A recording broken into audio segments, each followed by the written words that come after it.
So, hello everyone. Welcome to Frequency. On this week's program, we have Allison Adams. Hello, Allison. Hello. And a brief introduction about Allison.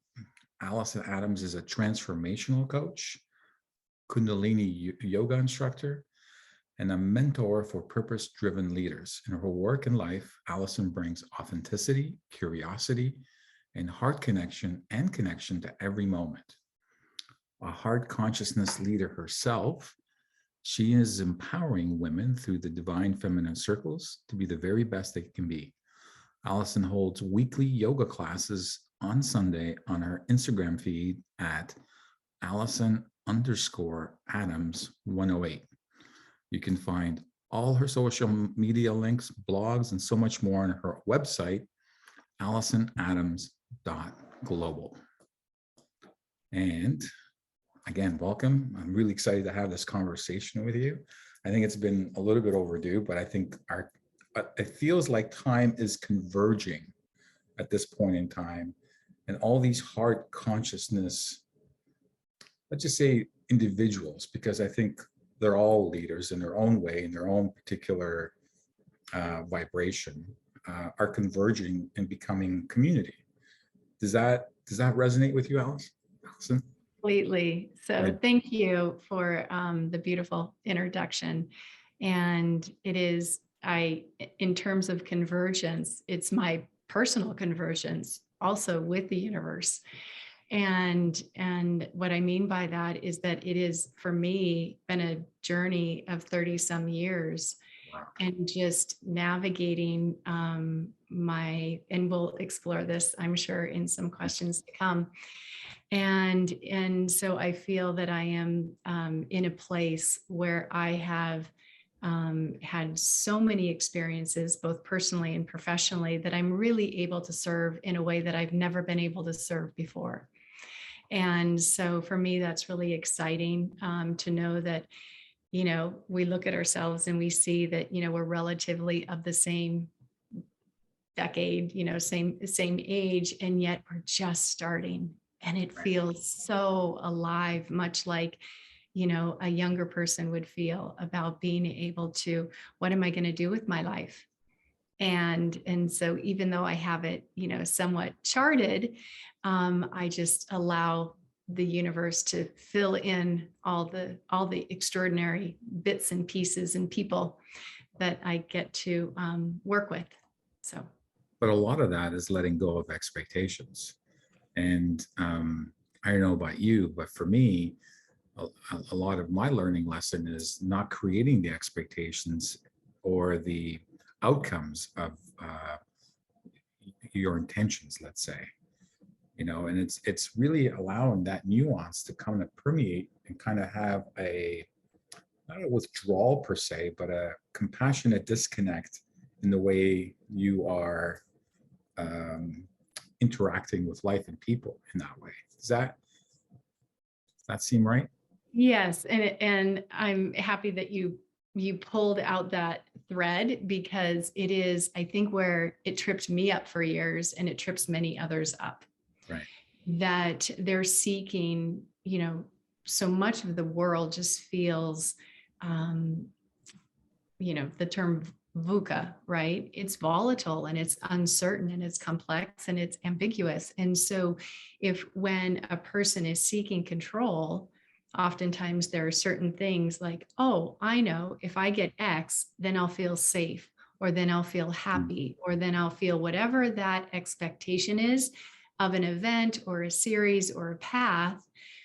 And they just invest, but not for the way of allowing, you know, universal intelligence to, you know, that intuitive heart intelligence to be able to speak to them. And so they kind of come at it at a mind place. And I know I did that for years because I had an upbringing that I just kind of naturally fell into that perfectionism mode. And it was too, you know, it was too clear. I want to ask you, sorry for interrupting, but that perfectionist mode, I think that's such an important aspect, because I think a lot of us that are very driven, purpose driven, look for that perfection. In your view, now that you've had that experience, is there such a thing as perfectionism? Well, I would say showing up fully in the moment and just seizing the moment with the most vitality, grace, and empowerment. That is my mantra for women, right? For women in particular, but for all genders and everyone. And when you can do that, like that is perfection, because it's the alchemy that you're not operating from the energy, the lower energies. And so for me, I had perfection to present something to someone so they would love me more. Then I got really like adept at, I mean, I just like, oh, this is the way it works, right? And I'm just going to continue to do that. But what it did to my health and mental and emotional well-being and spiritual well-being, it just further disconnected me to what was, but in a way it was still gratifying. So I know that when people, and I actually in this year, I learned that part of a residual of someone who has been oriented towards seeking perfection and things that they do, when they then have the awareness about it and then choose not to focus on that, but to live from a different space and energy, then, but what happens is the residual is guilt. And because you kind of look, it's funny because guilt is an attachment of perfection. And I had, just speaking personally this year, I had lots of things fall apart. And I was expecting extraordinary outcomes. And then, so I knew that I wasn't in control of that per se. I co-created, but I wasn't totally in control. And so, but I still felt guilty for them not working out because I was part of that co-creation process. And then once I had the awareness that guilt wasn't serving me, the guilt should not be that's not a heart frequency. Right. And it's not anything that you would want to build on going forward. So once I recognized that, then I applied compassion. And then it's like, oh, compassion to yourself, yes. Right? And like self-love, right? Yes. Yes. I mean, in my view now, and looking back in the journey, and I'm still this ongoing journey, a lot of what has led me to experiences is the trauma endured very young in life, and in some instances as a young man as well, right?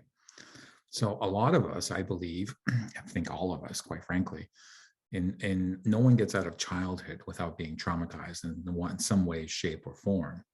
And it's my belief that these traumas, one, two, I mean, everyone has a capacity to deal with trauma. How you deal with the trauma is your way of becoming whole again, right? And most of us aren't even conscious of it. And I think for me, what I'm beginning to understand, because through my practices and through other experiences and coaching clients, is that if you aren't aware of your trauma and you're not working to oneself, authenticity of who you are is, in my view, directly related to it. Is that something you would agree with, Allison? Yeah. Yes. Then again, it's that perception of when one is seeking love in return from someone, that it has to look a certain way, but based on kind of like especially as an empath, you're sensing into that other person's needs more than yours. Right. And what would please them? How could I shift and make myself be that person that they would pay more attention to or love more or whatever it is? And it wasn't until then, I was married for 21 years. And towards the end, where I knew there were so many things that had happened, and I knew that whisper, the soul whispers, right? The mind talks pretty loudly, but the soul whispers, and I listened to that whisper, and that whisper was to find who you are, Right. and to become who you are. And that, to me, is authenticity. It is that unique heart blueprint that we have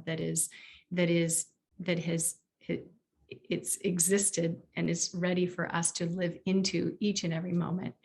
And it wasn't until, and that's what led me into yoga and meditation. And my first yoga, I've taken many yoga teacher trainings. My first one, I think I cried through the whole thing. It was so profound. And my teachers were both SRF monks, so self-realization fellowship monks, who had devoted 20 some years or more and to Yogananda and the fellowship. And so you can imagine their frequency and their just the essence of how they communicated everything we were to learn. And I had never been exposed to that. And it felt like I was just in tears through it. It just spoke to my heart. It wasn't about learning, the chakras. I mean, there were lots of learning components, but it was that spoke to me. And I cannot tell you how it changed me personally, as well as my family. So, well, that heart whisper, as you say, I am intimately aware of, and I think it's a underlying thread with all individuals that I find are living that purpose-driven life. And some of it are very fortunate, and they have that whispering very young, like 16, 17, 18, like they know exactly what they want to do, and they're very directive in that. Majority of us don't actually move that path, until much later in life, some of us anyways. And understanding that, I think that you have a responsibility. Now, once you have that knowing, because it is a knowing, that's the way I see it. Once you have that knowing, taking that first step is incredibly courageous. It's steeped in courage, because you have built this container, this reality of safety and safety, primarily safety, but unfulfilled in that safety. If I can, talking about in my experience, and knowing that, you have to go this path. You don't know the unknown in that path, but your heart is leading you in that path. So my question to you is, what was the momentum? What was the drive for you to take that first step? Not only that, but what were the signals that you can share with the audience that then says, yeah, this is my path. This is what I'm meant to be. Like, what were those things that resonated with you that said, yes, I'm on the right path? That is a deep and expansive question, and obviously is so unique. And I think for most people, the top 3 stressors are money, marriage, and work. And when you look at those, like, that's to me, those are external pressures. But the internal pressures are those that you know that there is a preoccupation in a way, an energy that just consumes you, that says over and over and over. It's not the subconscious mind by any means. It's the over and over that, let's go, you're ready now. All of those words that we might even see in the physical space, like you're walking down an aisle and something, I've had this, I don't know if you have, but a book pops out off the shelf and it has exactly what, so we see signs everywhere. And I'll tell you, I think how I enter a space of this type of conversation with a client is that we wouldn't be having the conversation if they weren't ready. We just wouldn't.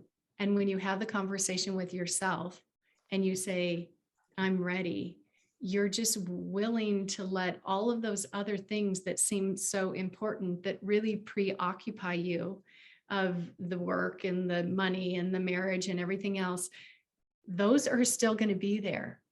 Kind of like the dishes, right? They're no kitchen fairies. They come back in the morning and they're still there. Right. So you need to tend to the voice and to tend to this one and only precious life. Right.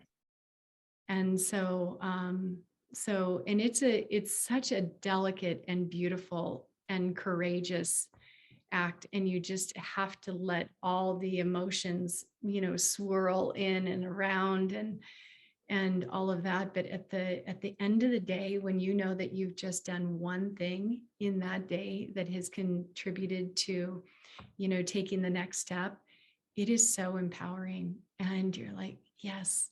And then when you have people that recognize you as having changed without you recognizing that you've changed, my children would say to me, why don't you yell anymore? And I said, I don't know. I guess I just don't identify with the purpose of it, right? Because it's just, that's how you soften, and that's how your perspective changes. And so these are the things that are so perfect that we didn't have to do anything to make it that way. It just happened. And that's priceless also.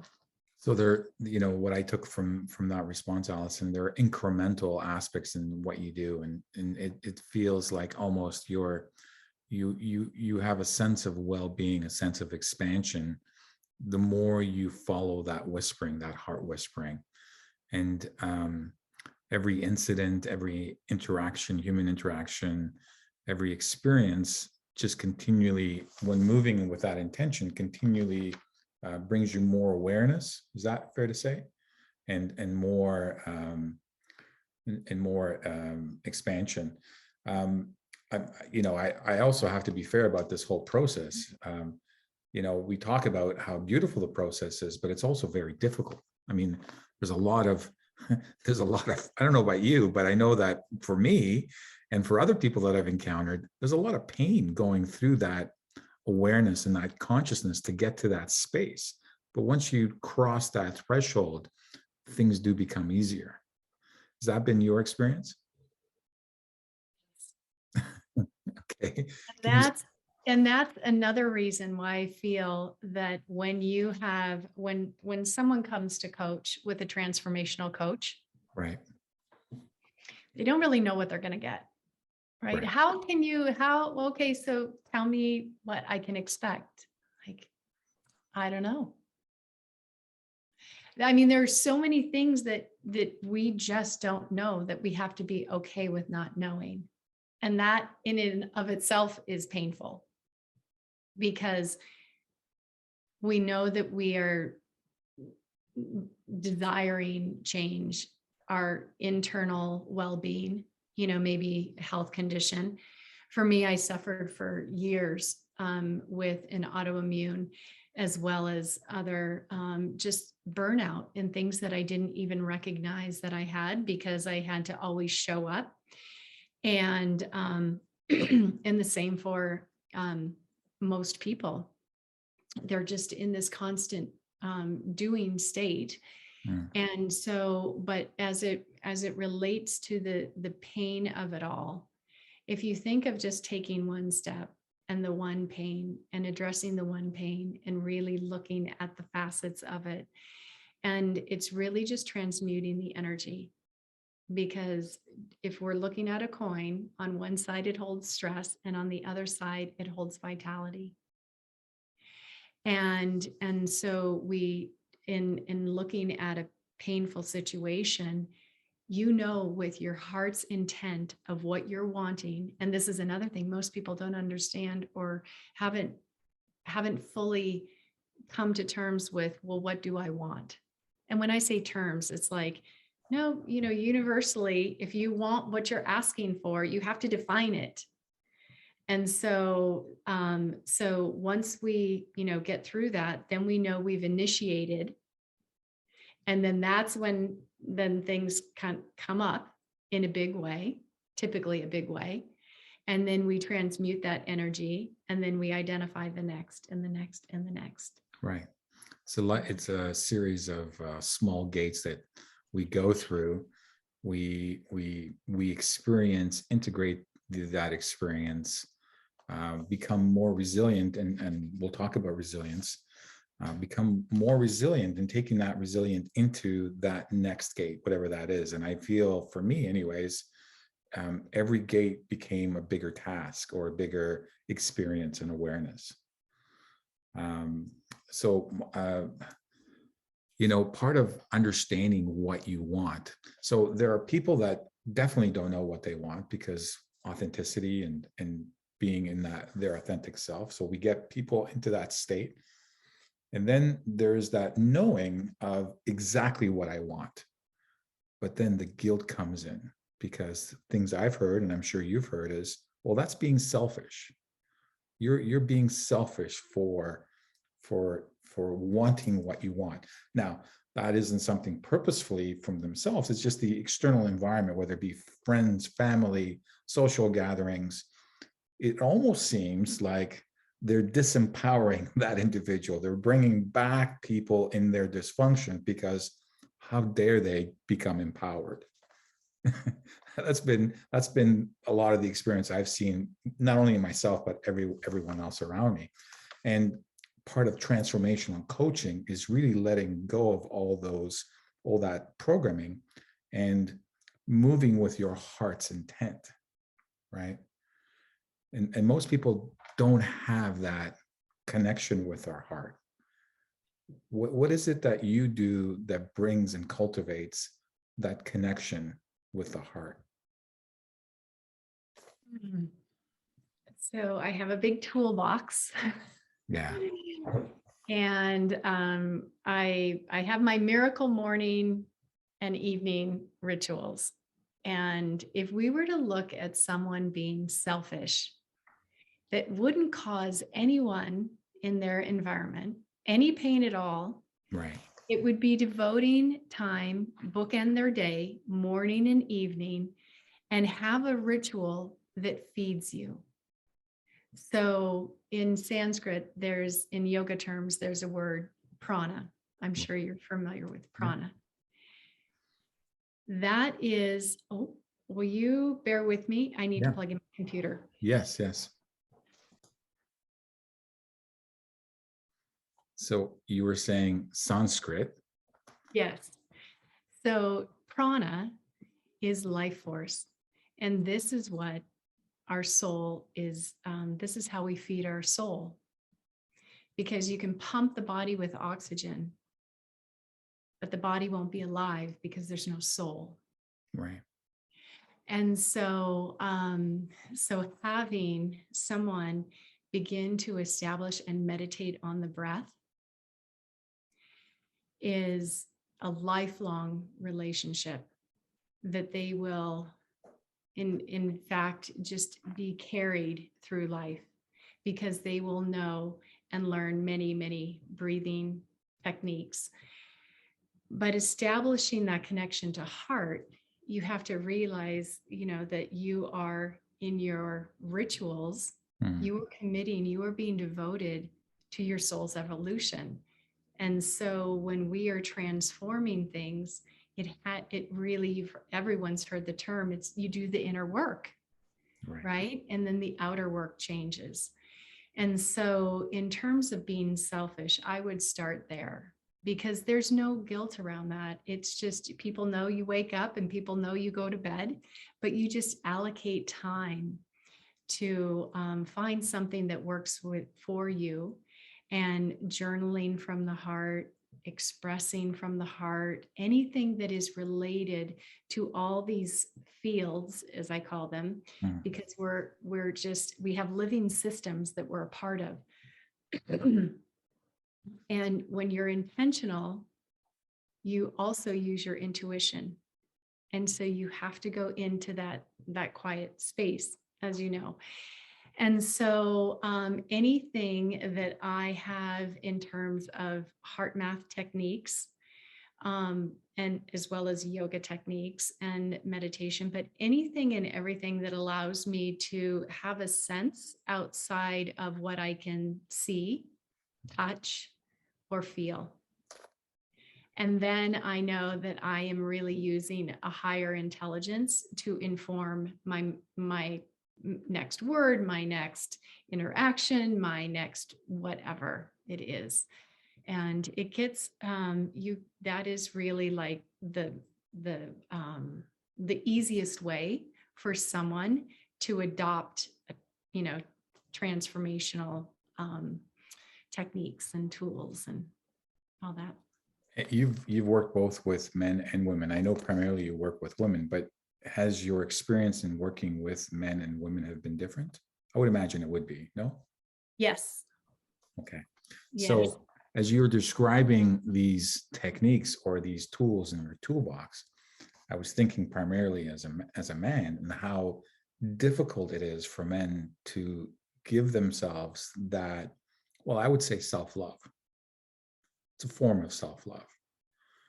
And it's also part of the culprit in how the imbalance happens between the feminine and the masculine. Now, I'm sure we can talk about that because one begets the other, that begets the other. It's a vicious cycle that keeps going up, and that's how chaos ensues.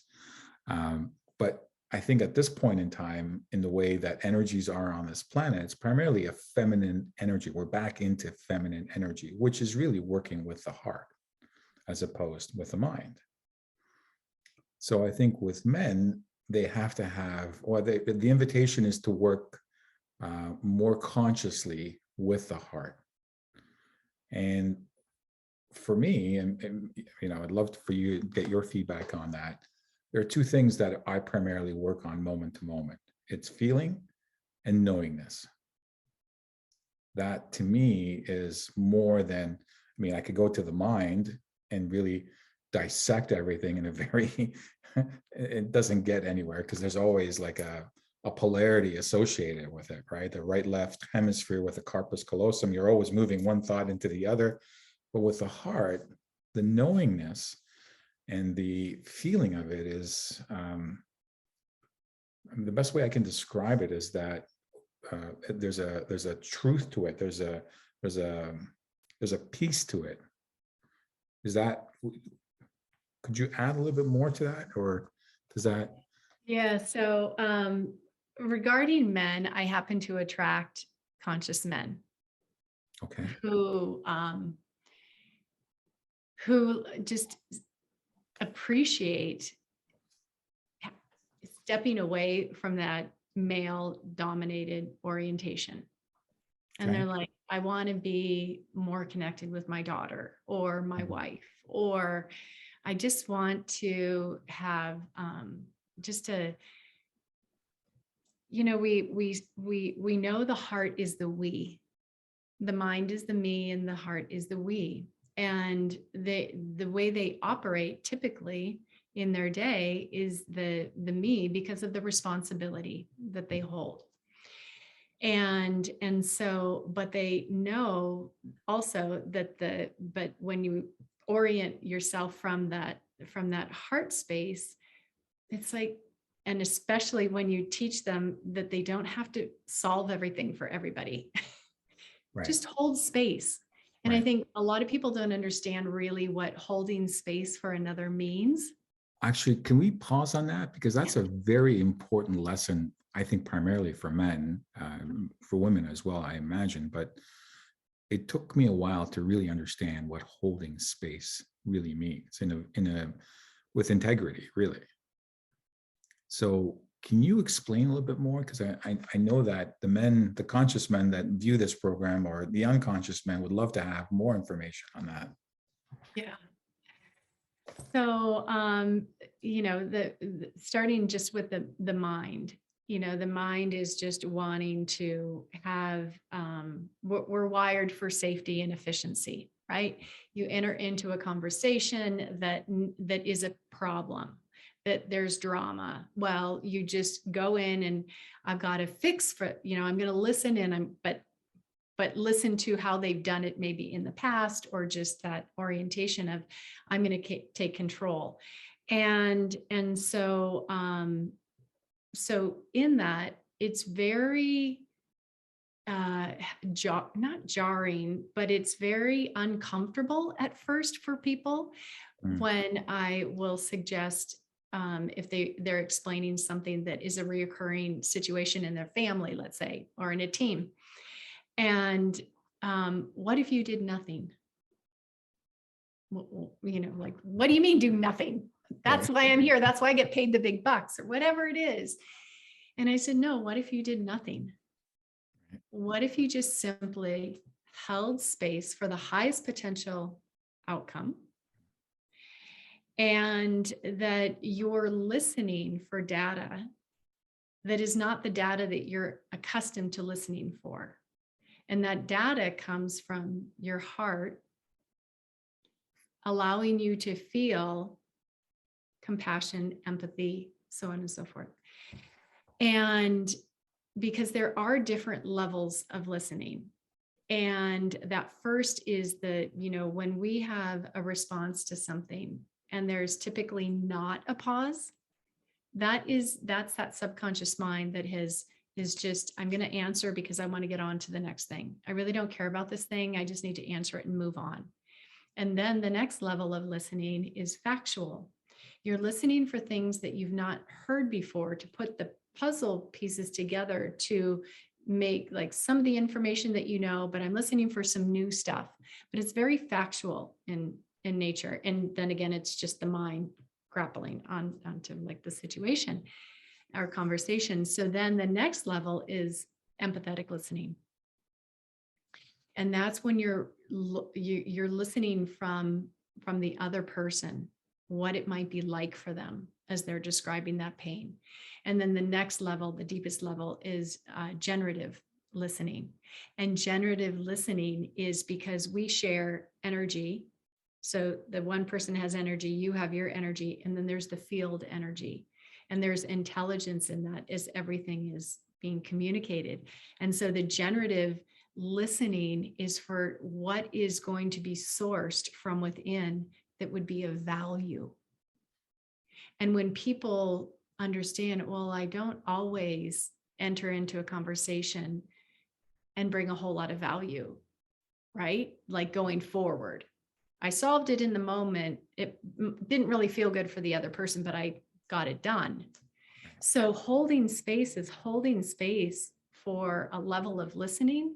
Yes. And so we can move into the next encounter even more connected, stronger, and just feeling, like you said, so authentic.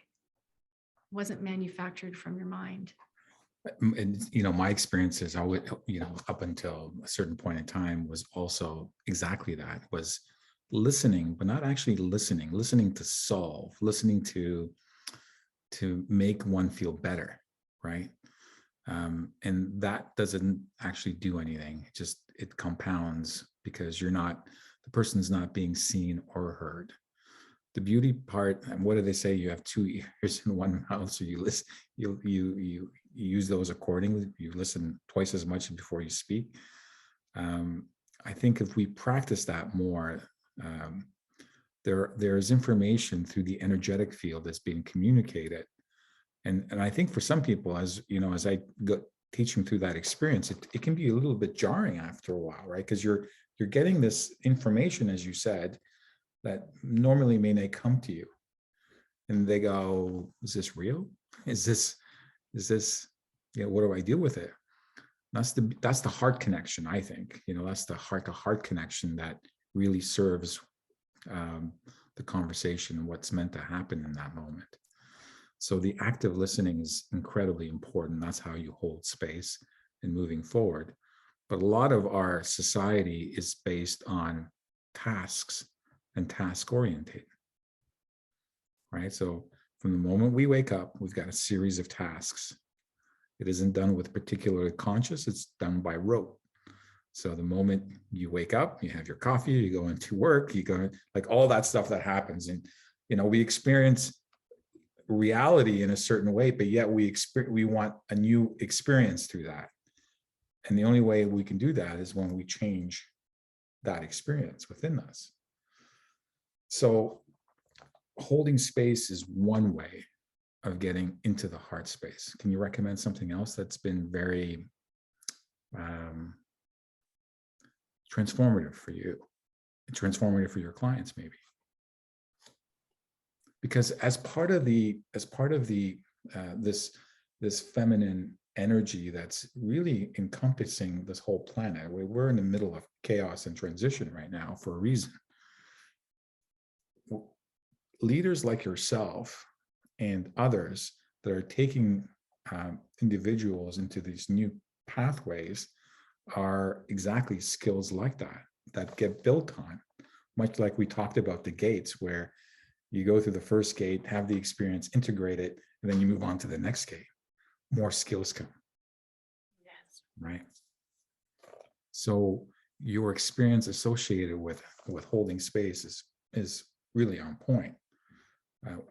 What other heart connections do you find work wonderful with you in your heart leadership professional organizations? So there's not any, there wouldn't be, I don't necessarily have like my five top heart strategies, right, for transformation.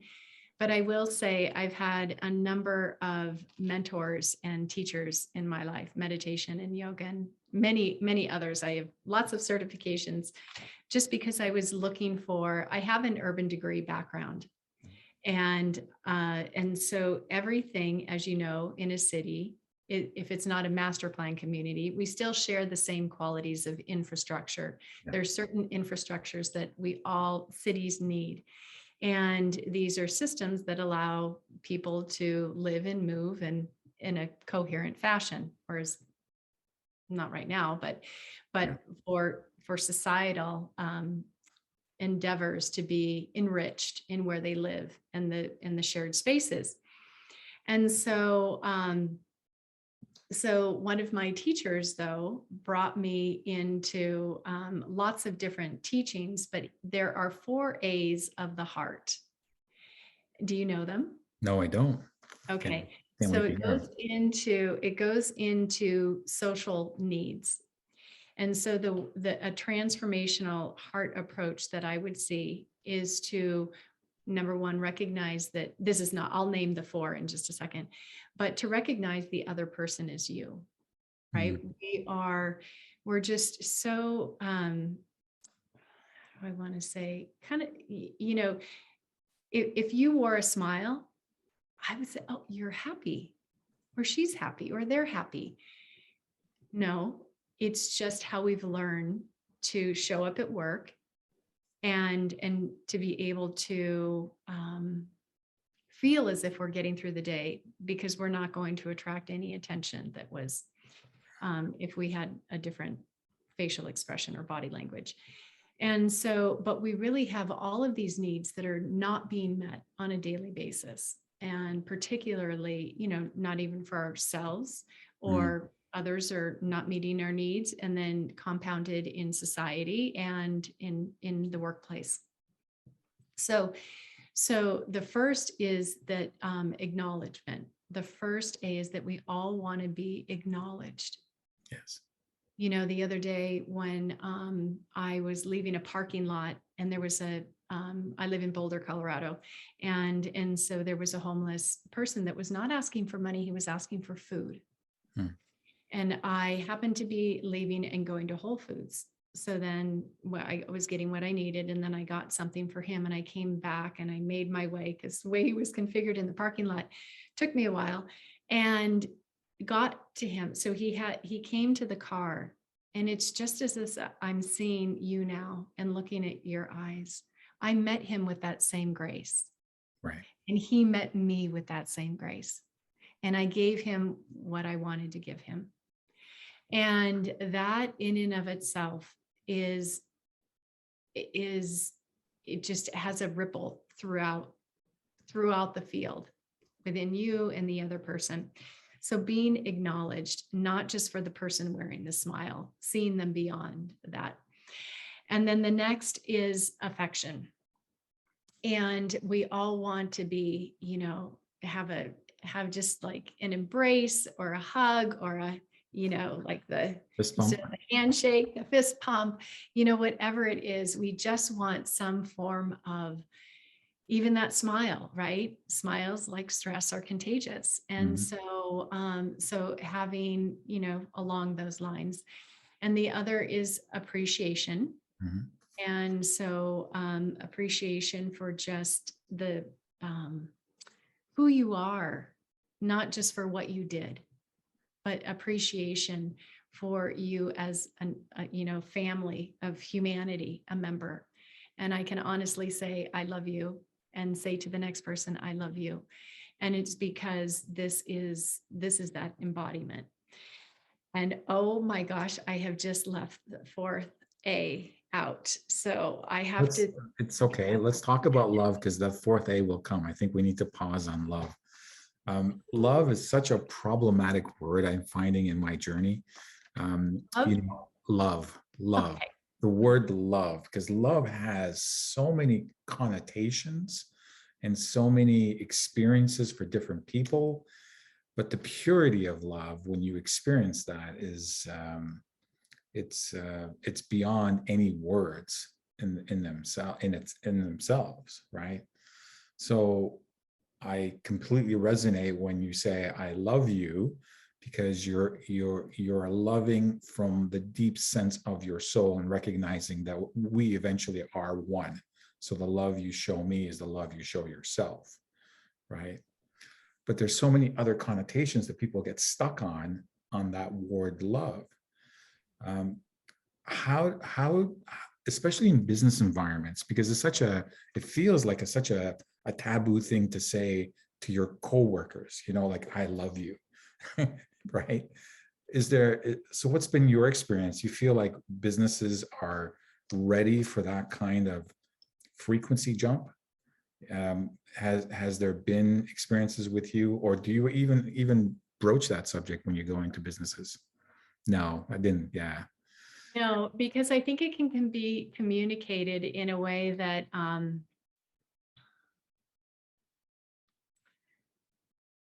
that is felt. A deep, when you all the heart math levels Yeah. of frequency. And I don't know if you know the work of Stephen Hawkins, but there is, every emotion has a frequency. Mhm. And when you can share with a leader, and actually it's interesting that you're bringing this up, because into next year, I'm going to speak about this, especially as it relates to diversity, equity, and inclusion. Mm. And these higher frequencies are the regenerative frequencies. Right. And so if we are truly to build sustainable organizations, regenerative organizations, and build cultures, they have the frequency and that jump is that, without necessarily saying, the The words. love word, right? And so especially when science can, the brain just loves to be convinced, and data, when you give them that science, oh, it must be true. And I got to tell you though, that when you work at a deep level, your brain's not registering, I believe this, Right. and so at that point you can debrief with the client and say, in that experience, at any point was your brain saying, oh, I love this data, Mm. this is going to work because it's scientifically proven. it's just not there. So, so hopefully I get to the point where I can, but I think just to make the next jump inside of companies is to have a baseline of just, we're conscious of our, how we feel and how we think and how we relate to one another, and all of the ways, meaning behaviors, not just values on the wall that don't mean anything, that these are embodied values. And if love sometime at some point gets, on the wall for a value, and they live it each and every day, then I live for that day. I live for that day as well, but I think we've got a long way to go before we get to that point, especially with the emotional intelligence associated with that. I'm finding right now, speaking about emotional intelligence, back in the 90s, the buzzword emotional intelligence was coming out. And there were these pioneers, they were like talking about emotional intelligence. And businesses were, slow to adapt, but yet they were listening. You had some courageous leaders that were like, okay, what is this emotional intelligence? Let's bring this into the organizations. Let's see what happens and explore. Well, I think we are exactly that right now with heart consciousness and heart leadership, right? We're at the vanguard of this incredible movement that's about to be that is unfolding. And heart math, because you and I are both heart trainers as well, heart math trainers. Heart math has been at the 35 years or so in the vanguard of the science of heart consciousness and moving forward on that. I feel a lot of the work that we all do as heart consciousness leaders is in organizations. That's something that was completely that completely shifted for me this last couple of months, actually, because I spent so much time in spiritual communities. And personally, I was triggered when I would go into LinkedIn. I don't know if I shared this story with you, but every time I'd go into LinkedIn, I'd have this like, oh my God, I just feel like so out of place. I mean, here I am, this being of love or this heart consciousness leader. And, this is a different paradigm. It's not. So I'm learning how to swim in those organizations. And I think when enough of us go into just be out there and be courageous about who we are, the more that we can do that, I think there is a desire, a need, a want for new ways to experience workplaces. Because, I mean, I've only worked in my corporate environment. I've only worked for toxic workplaces. I can't think of any workplaces that I would say this was an incredible experience and very nutritive. And people watching may agree. I don't know what your experiences are. You described very early on this conversation, marriage, money, and work as part of one thing that we are all, they're like silos almost, right? But the question is, and the experiment is, can it just be one seamless experience, all being authentic in who you are, right? All having that authenticity in the marriage, in the money, and we can talk about money as well, because that has its unique issues, and work, right?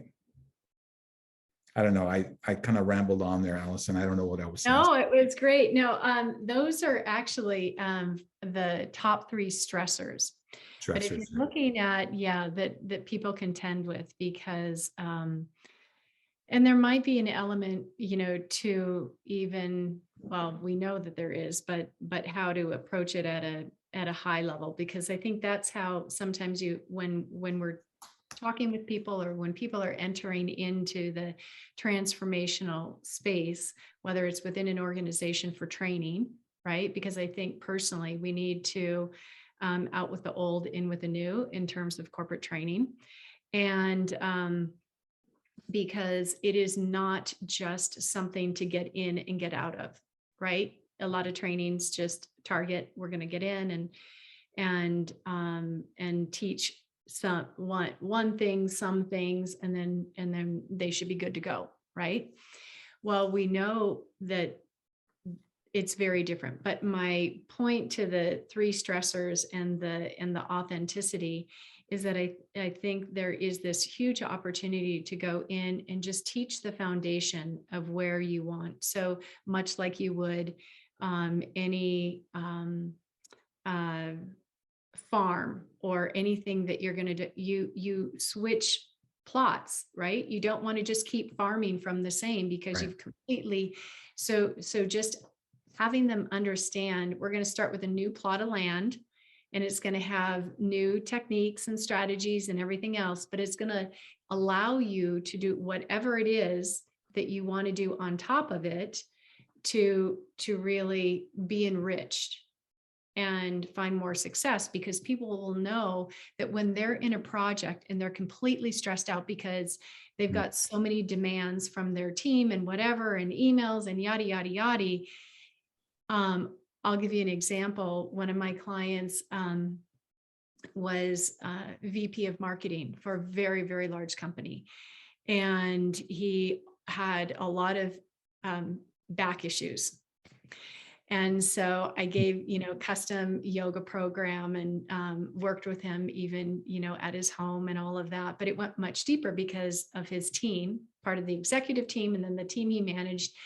And every day, he had that device that allowed the tension points to be released. And so, but it wasn't until I got him the inner balance, and he started understanding that his projects, because he had one of the things that was coming up was a board presentation, and he never liked them. And so he would, as he was doing, creating the presentation, even though he had his team that could do it, he had to do a lot of the bulk of it. And so he would just get so, he would just tighten and tighten and tighten. And so I had him, start to work with that. The inner balance is a biofeedback for anybody listening that doesn't know what that is. And it's like your coherence trainer or your resilience trainer. And breath by breath, you're able to see how that inner landscape is affecting your physiology through your emotional perception. And so I said, I want you to begin to envision the most perfect board presentation and how you'll feel and all of that. I want you to start as you're actually making it. And I want you to envision your team just taking your work and adding on to it. And it's going to be something that they've never seen before. But in that, you have to feel relaxed. And I worked him through all that. He gave his board presentation. He had people come up to him and say, what was different? Wow. Because he had practiced what it was going to be in delivering that, how he was going to feel and how he felt during and all the steps in between. And it's amazing because we do everything twice. Right. Yeah, it's magic is what it is. It is magic. Right. So that's my definition of magic. Yes. Yeah. Yes. And so no, please go on.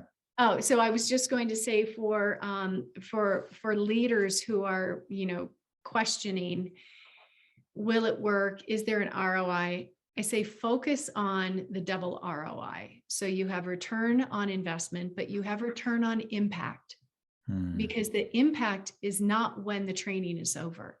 Right. It's kind of like the yoga analogy. The work happens off your mat. That's right. Yeah. And I believe a lot of these conscious businesses, and there are some really amazing conscious businesses that are really taking leadership here, it's about empowering their employees, not because of competition, because of cooperation, different mindset. And through the cooperation, when you empower your employees to be their very best through their authentic expression, they actually become much more than you can ever expect it. So the ROI becomes, as you say, on double ROI, because when they're happy at work, they're going to be happy at home. They're going to be happy moms, dads, brothers, sisters, uncles, aunts, whatever may be the case, right? And that's part of that circle then that becomes very healing in the way that we conduct ourselves through work.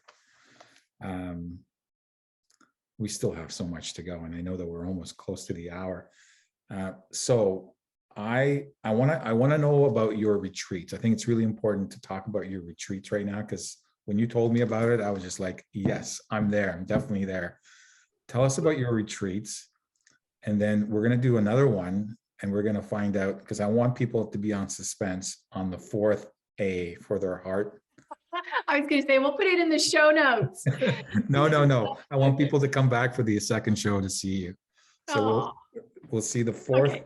We'll get the fourth A, and we'll talk about resilience, coherence, and what it means, and how those qualities and state of being and embodiment as well, and what that means as well. Because I think that in itself is a transformation. So tell us about your retreats, Allison.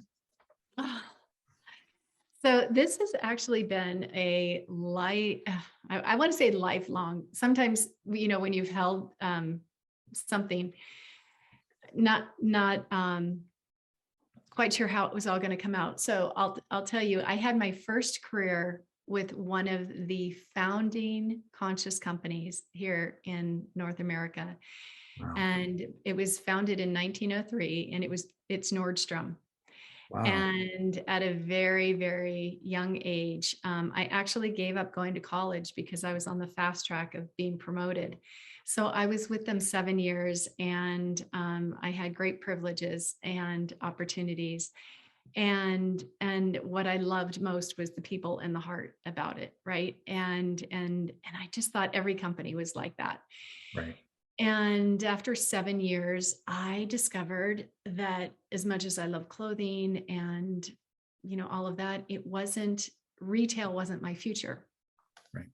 So I had decided then that I was going to go to Europe and go to school and work.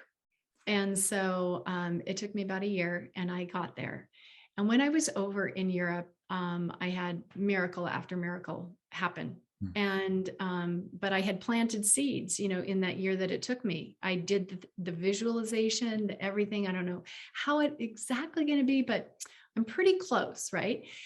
And I had learned some perfection, not to have it perfect, but just to have enough that the universe knew what I was seeking. When I was over there, I knew in my heart that I wanted to live and work in the United States as well as Europe. And so coming full circle to talk about my retreats, it's very surreal, because I'm now able to share that 3 retreats, 3-week, let me rephrase that. There are 3 retreats, 1 week, end of July, one first week in August, and second week of August. And they are in a beautiful, it's in northern Italy. It's a former synagogue that has been turned into a retreat space. And the whole city itself is in the shape of the Star of David. Wow. It is a very, very special province in northern Italy. And so I will be leading much of which I teach, but it's an all-inclusive retreat.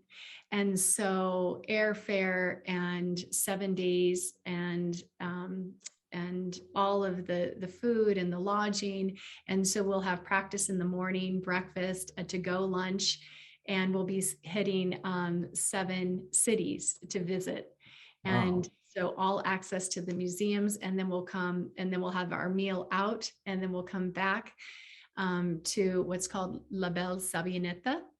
And that is the resort space. And then we will have evening time. So we'll have coaching in the morning with yoga and meditation. And then in the evening, we'll have a recap exercise and evening yoga. And so that sounds amazing.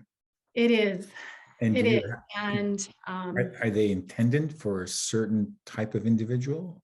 They are. These are designed for women, but I am looking at holding retreats elsewhere. And so I'd like to always have 2 retreats back to back, one for everyone, and then one for women, because I feel that women in particular, and I think it just has well, much evidence is to the is leading me to, because of my personal experience, my personal transformation, relate to them in a different way. Yeah, completely understand. One last question before we go and come on to the second program. Name one book that comes to mind right now, a spiritual book that really made you look at the world in a different way. Oh, just one? Just one. Okay. The one that just comes. Life. Sorry? The Game of Life. By? Do you know? Florence Scovel Shinn. Okay, I've never heard that. We're going to put those in the show notes to make sure that I have the spelling correctly. That is amazing. I've never heard of this book too. So that's something that I'm going to have to look into as well. So give me a little bit more about the book itself, just broad strokes. So most people feel that life is a battlefield. Right. They look around and they see poverty and death, and especially as we're experiencing, Black Lives Matter, just the racial injustice, that all the things that just should not be part of life. It is. And so to see life actually as a game, and to see that it's at a 4th and 5th dimensional aspect, that we are in fact co-creating at every moment. And so it gives, and it's really, I think what I love about the book is everything that has been my personal transformation and what I'm wanting. And this is actually what these retreats are based on. So it's coming into perfect health, wealth, love, and self-expression. So. Wow. There's so much to unpack. And I think that's what we're gonna pick up next show. Okay. Is that book and what the gamification, maybe, if that's right, of life. And then we can go into resilience and some other amazing things. I want to remind folks that if you want to find more information about Allison, it's allisonadams.global. You can find the social media. I know you're on all social media as well. And the retreat page is there. So if you want to find a little bit more about the retreats themselves, how to register and whatnot, you could also find that there. So thank you for your time, Allison. It moved by really fast. I thoroughly enjoyed myself. Yeah, thank you so much. And I look forward to the part 2. Me too. See you again.